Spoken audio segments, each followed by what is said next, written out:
हमारे नाजरीन के लिए एक बहुत बड़ी खुशखबरी है। तहजीब टीवी एक बार फिर से हिंदुस्तान में उर्दू दुनिया का नंबर 1 चैनल बन चुका है। जी हाँ, तहजीब टीवी देखने और पसंद करने वाले तमाम दर्शकों के लिए खुशखबरी।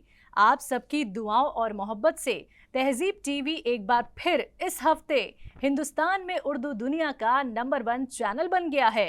इस हफ्ते की बार्क रिपोर्ट्स के मुताबिक तहजीब टीवी ने एक बार फिर जीआरपी और सबसे ज्यादा वक्त तक देखे जाने वाले चैनल की रेस में बड़े बड़े उर्दू चैनल को पीछे कर दिया है। लगातार कई महीनों से अब तक तहजीब टीवी उर्दू चैनल में सबसे ज्यादा वक्त तक देखा जाने वाला चैनल तो था ही, लेकिन अब लगातार 2 हफ्तों से जीआरपी में भी पहले पायदान पर आ पहुंचा।